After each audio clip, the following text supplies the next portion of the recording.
To the races. People are signing in. Totally. Quickly.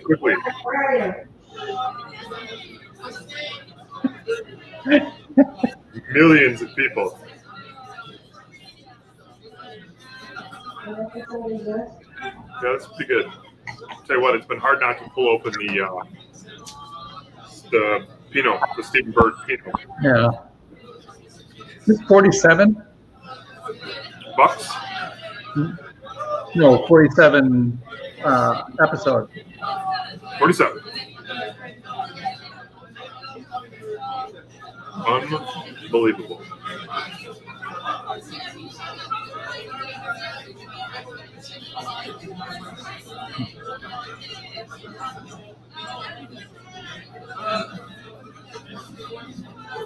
Unbelievable. Hello, Tanya. Did we have the flamingo tea floaty on the very first show? Pretty sure. I didn't realize there was actually another branded version of it. You know, there's like a different color. It looks like almost like a 4th of July version. You know, we probably should actually sell that every time we do one of these things. Okay. We'll get this party started. Welcome, everybody, to the 47th episode of the Barriques Coffee, Wine, and Treat Show. I have myself here at Barriques headquarters, the live Barriques CWT studio. We've got Finn, who is burned, but that's okay. It's okay. It's really sunny here too. I probably could have gotten a sunburn if I went outside and hung outside at the snow beach all day. That's good. That's great. We've got a bunch of fun things to talk about tonight. A special guest coming in to talk to us about one of the tastings that we have coming up next week. I'm looking forward, Finn, I don't know about you, I'm looking forward to the, of course, trivia, the German wines, because I don't drink a lot of that stuff.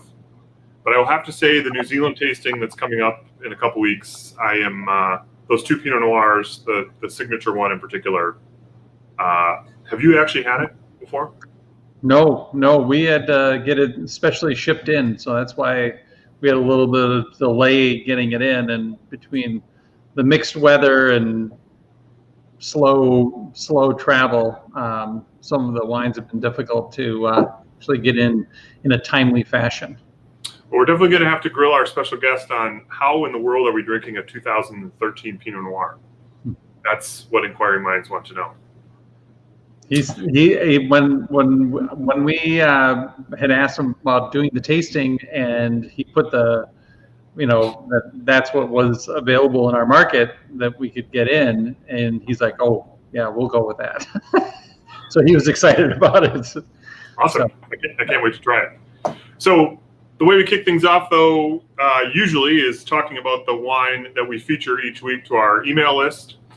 If you want to get on that email list and get this deal even a little earlier, at the barriquesmarket.com website, down at the bottom, there's a place to sign up for our e-newsletter.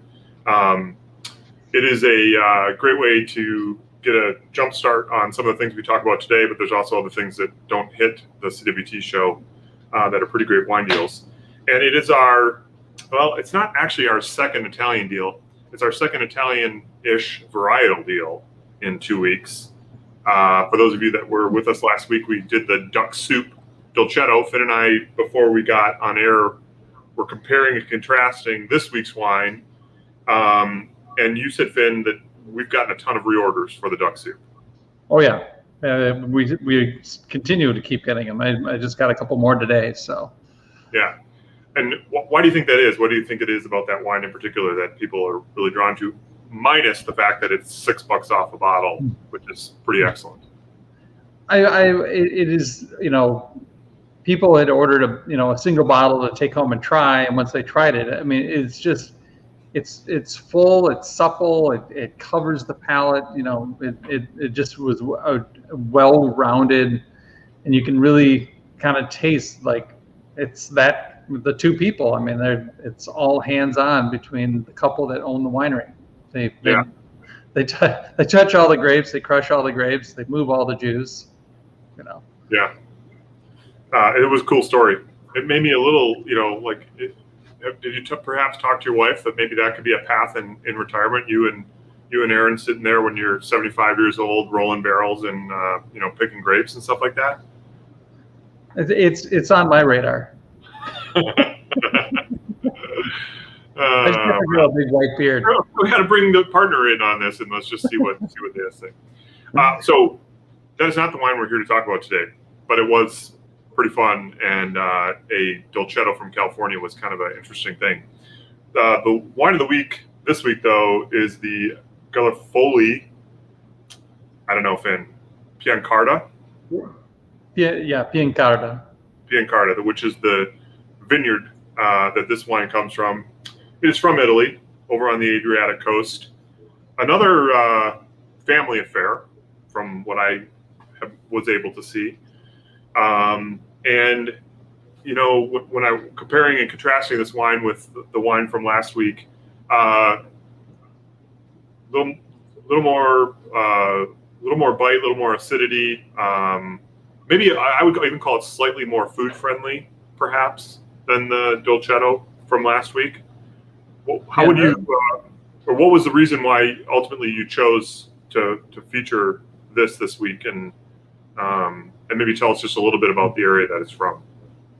Well, the wine itself comes off as like a classic Italian that has that dusty Slavonian oak that comes through. It is made from 100% Montepulciano grapes, grown at the Piancarda vineyard site. And that particular vineyard, you always hear Montepulciano d'Abruzzo. This actually comes from a little bit north of that, which is Canero, and that is it's located in a natural park. It's a really kind of a cool place, but their land is surrounded by a nature preserve, and so the fruit is has that influence of the Adriatic Sea, but also all the flora and fauna of a nature park. So it really gives it kind of a cool depth and texture to it. Yeah, it is definitely palate coating, like the Dolcetto. I would call it a little bit more complicated in wine, however you define that in wine drinking speak. More savory. More savory, for sure. It's pretty awesome, actually, I'll have to say. And the deal is, like, we've had a run now of pretty spectacular deals. This would typically sit just a little bit off the wall 100 price at $17.99, and the deal price got it down to $13.99, which is like, I mean, that's like super awesome. Trying to think of like the other wines that Fontini Montepulciano that we used to have on the wall on a regular basis. That was kind of like that same price. I kind of think this might kick its butt, like all over the place. This one's way more complex. Yeah, and just some others on the wall. I don't know. It's a super value for $13.99. So that wine, the Garofoli.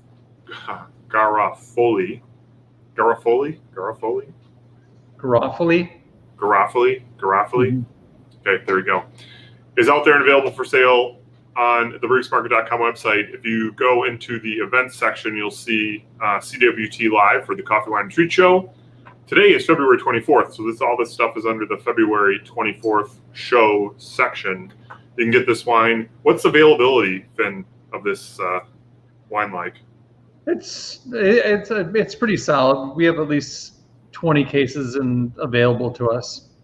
Okay. In the market, so. Okay, cool.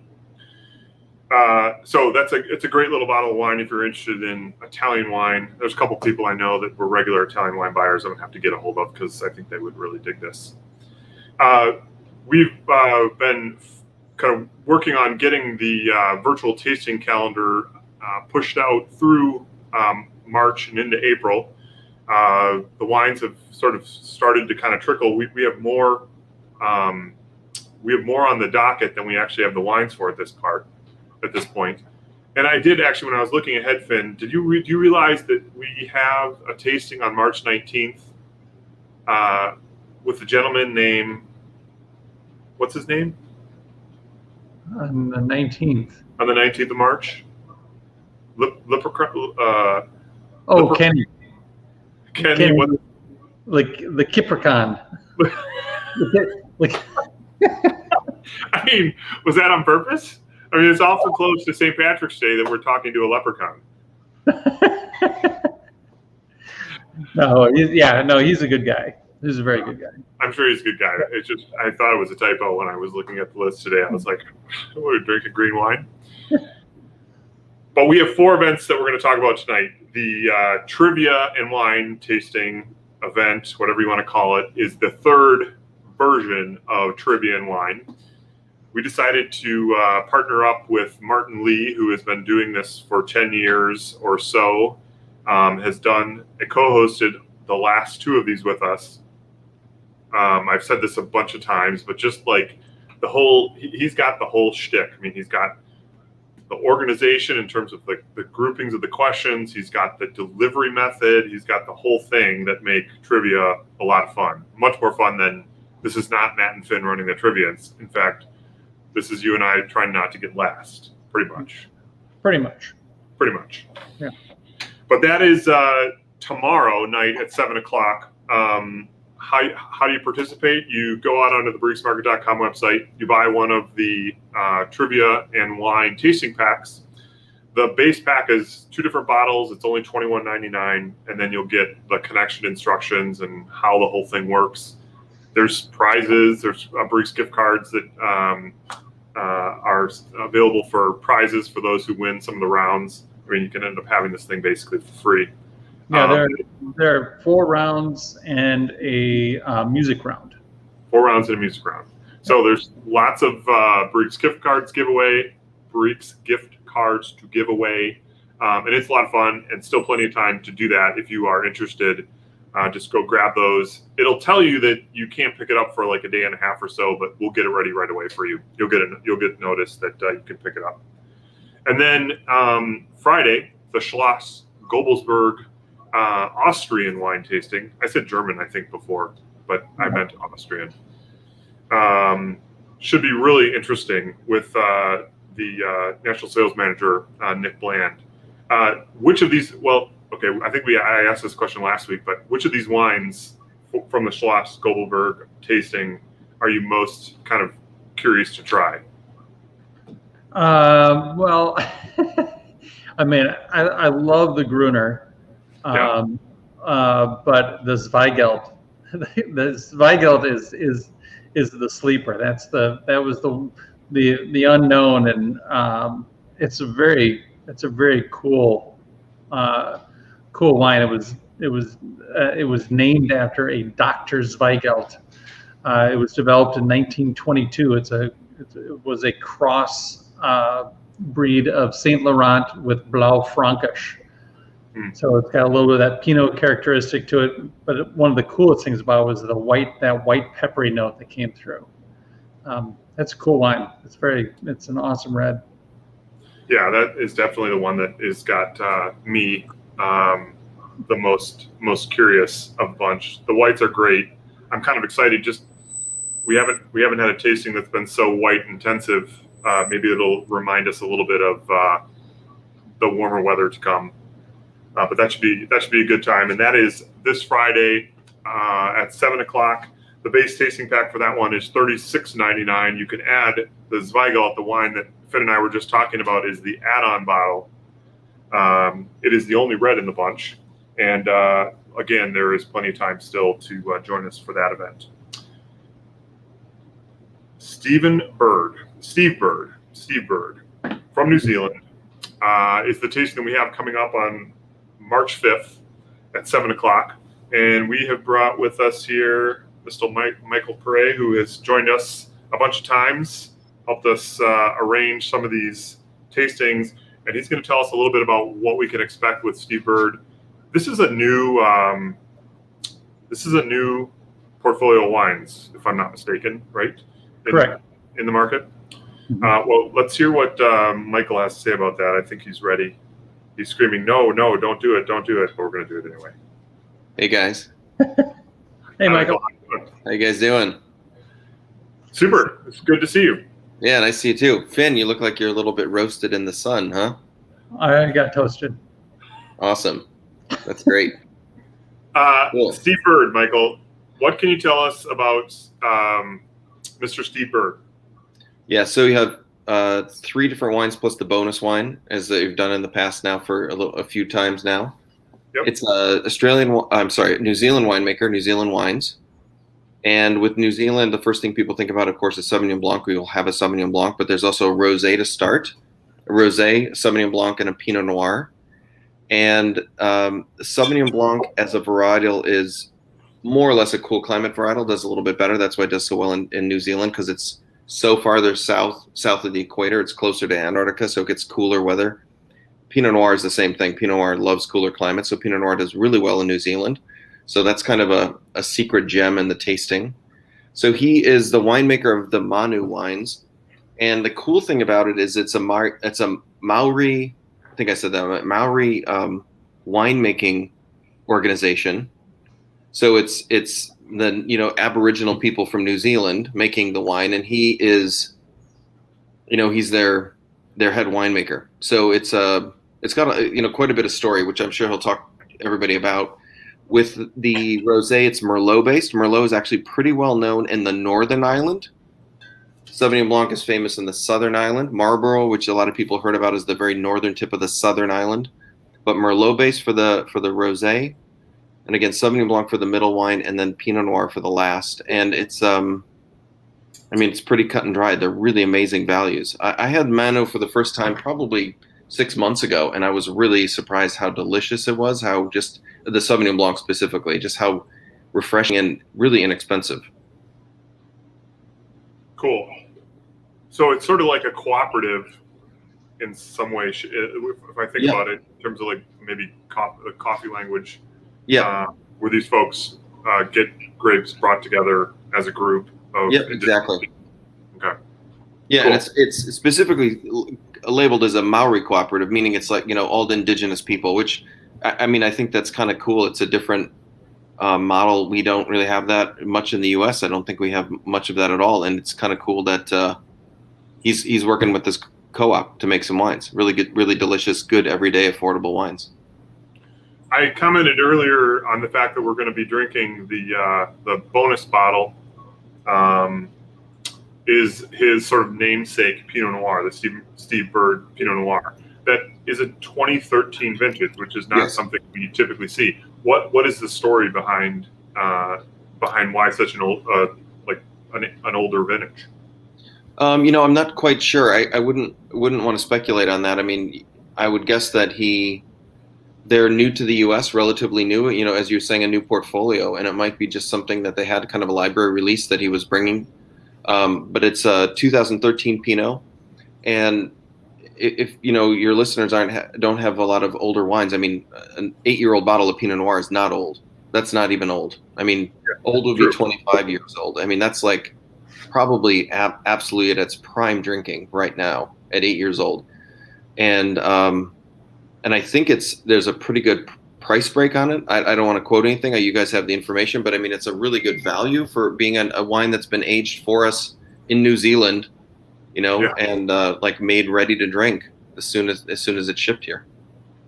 Yeah, I guess now that you say that, I have probably a warped perspective on vintages because we're so used to stuff that is like current releases, which a couple years old at the most for producers that we've been dealing with for a long time. Yeah. And you're right, like a lot of these wines would do just fine 8, 10, 12, 15 years down the road. We just don't see that in the market as often. So the Manu Pinot Noir is 2017, and then you have the 2013 Reserve. And tasting those side by side at the end, I think would be a particularly good treat because you'll see that the 17 Pinot is bright, vibrant, acidity, kind of mouth-watering acidity, and then you get to the reserve Pinot, and you'll see that there's like a hints of that there, but it's also starting to develop what we call secondary characteristics, and you just have to taste them. You just have to kind of taste the flavor and then kind of like let it sit in your palate. But I'm sure that Steve will walk you through all that. Cool. Yeah, the base tasting pack for the Steve Bird tasting, which is on March 5th, a week from Friday, one of the best days of the year, 7 p.m. It's $43.99. When you add on the reserve Pinot that Michael was talking about, it bumps it up to $69.99. So it's $26 and change, which is a pretty sweet deal for that wine versus what you would pay for it straight up in the market. So I'm looking real forward to it. He's going to have. There's a lot to learn. Just not only we haven't done anything from New Zealand. He's got kind of an interesting angle in New Zealand, and then we have 4 pretty cool wines. So it should be a good time. So why is March 5th the best day of the year?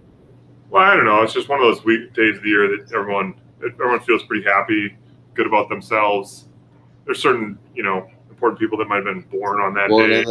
Yeah. I mean, it's just a good. Like, a lot of good people are Pisces. Yeah, I thought it might be something like that. Yeah.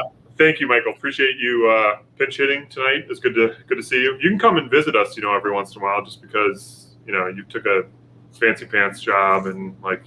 I know. I was gonna come and see you guys this week, but somebody had to go to Florida again. Oh, I'm not good enough. I mean, geez. Thanks for coming on tonight. Really appreciate it. Bet. Good luck, guys. Have a good night. Cheers. Yeah. Okay. So that is Steve Bird, March 5th, 7 o'clock. Grab those tasting packs. The wine is now Fan Right all here. It officially showed up today. Yes. Yeah. So if you have been waiting, if you purchased it already and you've been waiting to grab it, by tomorrow, no problem.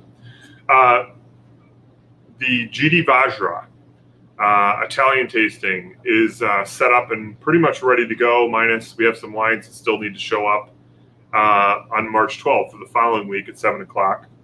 That is 3 different wines with a bonus wine, a Barolo. The base pack is around $45. We've featured the Vajra wines, Finn, in the past. It's something that we've had various versions of them on our shelves in the past. What was the incentive behind getting these guys hooked in to do a tasting with us?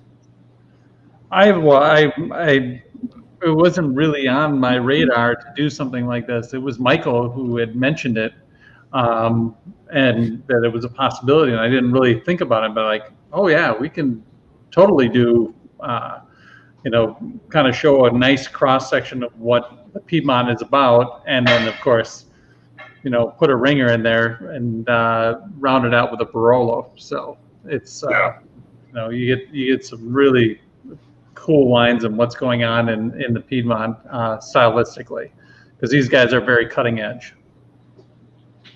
Yeah, again, this was, if you didn't have the name Vajra, it didn't sound like you were going to be working at this place. It's a full on, from it's probably 3+ generations of Vajras that are working in the business, it seemed to me anyway. They seem to be, they're answering the phone and they're picking the grapes. Sounds like it. Yeah. Just goes to show you that this is not an easy business. You need everybody in your crew involved to make it all work. So there is more to come, including the Leprechaun tasting the following week, which we'll save the gory details for next week's show.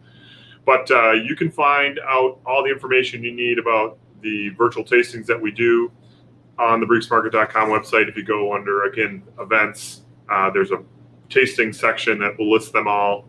If you've got questions, let us know. If you have friends who enjoy wine and you think would have a good time with some of these events, they really are a lot of fun. You get to Friday. Friday's a tough day to sometimes do things. You're kind of like, get to 5 o'clock and all you want to do is like turn off your brain. But whenever I get done with one of these events, I'm just like, oh man, I'm so fired up that we did it. It's been a That's been a great learning experience. So grab one of those tasting packs and join us if you have not done so. Okay. Hey, by the way, Finn, did you watch the Super Bowl? I don't recall. Did you watch the Super Bowl? Nope. You didn't watch Super Bowl. You didn't. Did you see any of the ads, or watch any of the ads or anything like that? Nothing. No, nothing. So there's this program. It's called, I think, Inspiration 4. It's a space program. It's an all civilian crew that is going to go up in space and do a bunch of things for like 4 or 5 days. And they're picking people. It's a benefit for the St. Jude's Children's Hospital. Okay. So it was kind of co-sponsored with Elon,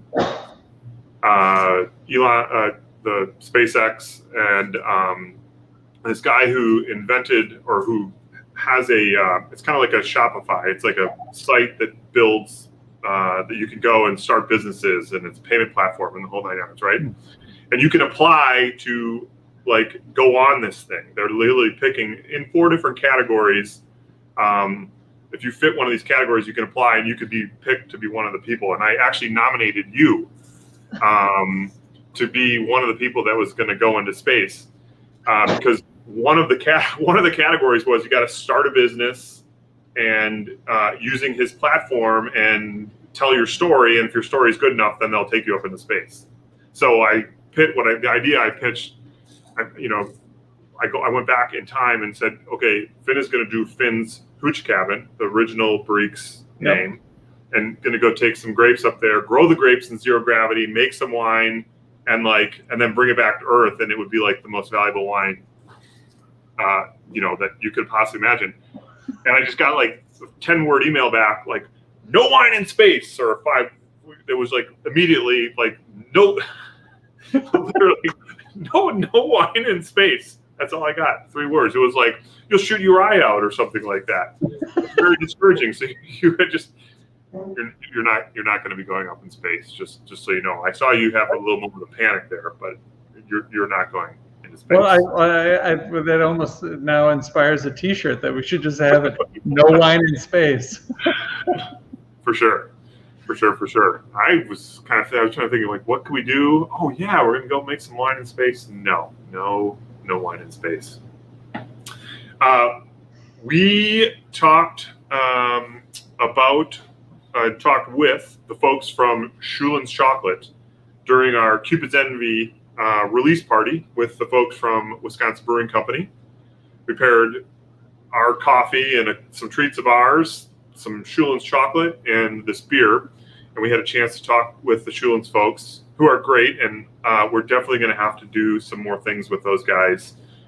Just the whole chocolate making process is so much like coffee. We can't help but try to do a little bit more with them. But one of the bars that we featured that night, I'm going to totally knock this over to, what do you want to make a bet? Was the Schulen's Love Bug chocolate bar, which, Finn, I think you were caught eating on probably 3 different episodes. Oh yeah. I mean, what is it about the Love Bug chocolate bar that you are so fond of? I'm fond of the strawberry. It's their homemade chocolate, and then they dust the back of the bar with freeze-dried strawberries. So you kind of, it's one of those chocolate bars you have to put the piece in your mouth and just let it sit there and melt. And so the strawberry kind of plays into the chocolate. It's and like you said, definitely once this is all over with, we'll have to go out there and do some taping, seeing her roasting facility, because what she's doing is great, because she's not buying chocolate from a wholesale company and melting it down. She's milling and creating her chocolate herself. So I mean, getting the raw beans, roasting the beans, milling it down. I mean, talk about a labor of love. Well, we figured we had a bunch of Love Bug bars. More people need to try this stuff. It's a great story. This is only released in February, of course, around the Valentine's holiday. But they continually talk about how, this is technically the 2021 release of it. It's not a guarantee that they'll continue to necessarily do it. So we're running a pretty awesome deal. It's buy 2 bars, get 1 free. It's $12 for the 3 bars, which typically they're about, I think we sell them for $5.99 a bar. So it's a pretty big discount. What wine, Finn, if you were going to pick one wine, what would you put with the Love Bug bar? Well, what you have in front of you, that Miraduro, the yellow one. Yeah. Which guy? It's Why? made, it's Portuguese red. Either that or I'd put it with the Dolcetto from last week. They're both in that kind of really supple, round, a little bit more lush red berry kind of quality to it. Mm. This week's wine is not bad either. The milk chocolatey nature of the Love Bug bar kind of pairs out with the dryness of the multiple channel grape. Well, you get an opportunity. These folks are from Mount Horeb. It's a great local business. As we had said, they literally, this is not just buying some chocolate, melting it down, and throwing some freeze-dried strawberries on it. The chocolate you are eating has literally been, the beans arrive, they get roasted, they get ground. I mean, it is a very vertically integrated chocolate bar for $6, which is quite a deal. And for $12, you get 3 of those bars. That is out there under that February 24th show section. Definitely a great gift if you're headed into the office. I know there's some people that have started to go back to the office. Some guy was telling me today was his first day back in an actual office, which must be kind of weird. Should have sold them some chocolate. Or just your family stuck at home with you for day 485 of our pandemic here. Chocolate always makes everything better. We're going to be together next week, right? Is that true? Right. True statement? Yep. So we will be here live. That is the show. Finn, is there any other last words that you have from Barriques headquarters number 2? Well, we are, like I say, what you said about the calendar, we've got some several winemakers lined up. So we've got a good spring coming up. So yeah, we'll have fun with these. Yeah, for sure. Especially the Leprechaun. I'm looking definitely forward to the Leprechaun on. Penny. That's much better than Leprechaun on March 19th is much better than Prisoner wine for Valentine's Day. I don't know. Yeah, you're right. Yeah. We didn't think of either one, but the second one is definitely better. Thanks everybody. We really appreciate you guys supporting Barriques and joining us here in the Coffee, Wine, and Treat Show. We'll be back next Wednesday with a bunch of other fun things to talk about. Stay warm, get outside. If you are out here in Wisconsin, enjoy the nice weather. Staying warm, staying light later. It's good stuff. Spring's around the corner. Finn, travel safely home, and we'll see you in a day. Right. All right. Cheers. Cheers. Woo.